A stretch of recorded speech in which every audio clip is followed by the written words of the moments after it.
Guys, Matt Haycox here, and welcome to another episode of the Matt Haycox Show, where I've got a great guest with me today. Super excited to be talking to Matt Shields. This is actually also the first time we've recorded this in a studio and in Zoom at the same time, so I'm kind of already looking between two cameras and not knowing exactly what I'm going to say. But even if I don't know what I'm going to say, we're going to have a great conversation with an entrepreneur, a business owner, a tech expert, a podcast host, and an owner and investor in multifamily real estate too. So Matt, thanks a lot for being here, and I'm really excited to get talking to you.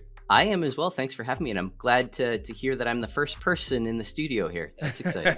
I know. I don't know if it's a good thing or bad thing, though. I already feel like my head's like one of those bobbleheads. You know, I'm like, yep, exactly. Camera to Where do I look? Where do I look? Computer's a computer. Listen, you and I were having a brief chat before we started recording this, and already in the 3 or 4 minutes that we were talking, I've already got so many avenues I want to go down and some really interesting things. But look, just set the scene for the guys watching and listening to this about who you are, how you got here, and then I'm going to dig deep on some questions I've got for you. Sounds good. Yeah. So I would say that I have an eclectic background. I actually never went to college, never went to university or anything like that. I actually started as an electrical contractor. So I went to an electrical apprenticeship program and started there. That led me into doing energy management projects. So we were controlling buildings, HVAC systems and lighting systems back in 2005, before anyone really was doing any of that type of thing. And then 2008 hit, and my electrical contracting company wasn't doing as much volume anymore.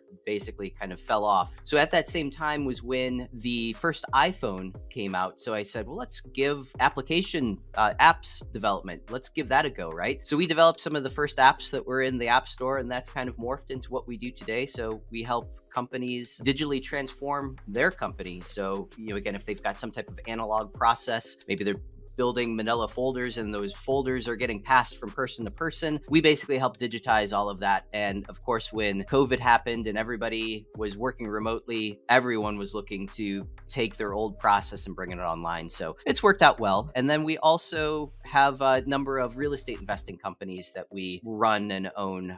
We've got significant lifestyle communities, which invests in large multifamily real estate. Then we have significant property management, which manages that real estate. And then No Small Ideas Construction, which also manages all the construction for each one of the projects. So in a nutshell, that's pretty well where I'm at today. Now tell me, how old are you, by the way? I am 45. Okay, cool. So there was I wasn't just asking. There was a reason for that to set the scene. So look, I'm 42, and I just wanted to talk about your not going to university comment and just go down that hole for a minute, because this has only come up recently over the last few days for me, actually, when I was asked to go on record something on TV back in the UK a couple of days ago, which was a debate about the pros and cons of using university for the stepping stone to the career path that you want. And I was on there as the against the university, but not against. But to be clear, I'm not against. I'm pro open mind, pro options. I'm very, very pro education. But I came from, I was going to uni, or I would have been going to uni in 1998, 99, 2000, and it was a very, very different era to what we're in now. I mean, back in the mid to late 90s and before then as well. If you didn't go to university, it was as good as if you'd been written off for any career prospects. Certainly working for a corporation. And I guess fast forward, I say 20 years, but probably over the last 5, 6, 7 years, there's been a material shift there. And even the biggest corporations in the world, the Apples, the Googles, etc., no longer insist on a university or on a college education to be able to get a job there. Whereas, like I say, go back to the mid to late 90s, you probably couldn't get a job as a toilet cleaner in a corporation for that. Now you've been an apprentice, one of the many routes to the career that you want, should you not go down the university route. But I mean, now you're an employer as well, and I guess you're taking people on in all kinds of different walks of life. What's your take on educational options? The importance of university. I mean, I feel like I've already put too many answers to that rather than just framing a question. But you know where I'm going with it anyway. Yeah, no, I absolutely love that question. It's actually something that I'm pretty passionate about. I'm the same way. I personally believe that it depends on what it is that you want to do with your life. Fortunately for me, I pretty well had a good idea what what I wanted to do. I actually started putting roofs on houses when I was maybe 10 years old or so. I grew up where my dad and I, we put additions on our house. We did drywall, we did plumbing.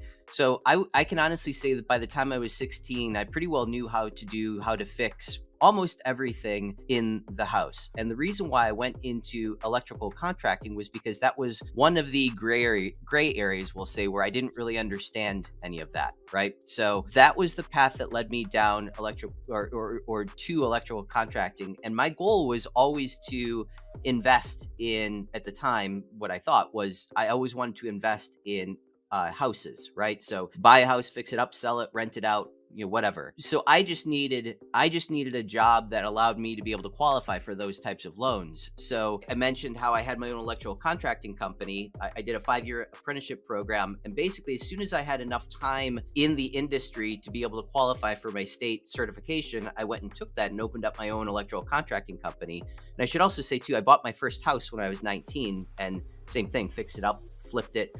And that same mentality, that same process was how I went through the electrical contracting company. I kind of kept that mindset throughout the entire process, where we would buy houses. If the electrical contracting was slow, I would have the guys go over there and work on those houses. So they kind of fed into one another, right? So getting back to your question.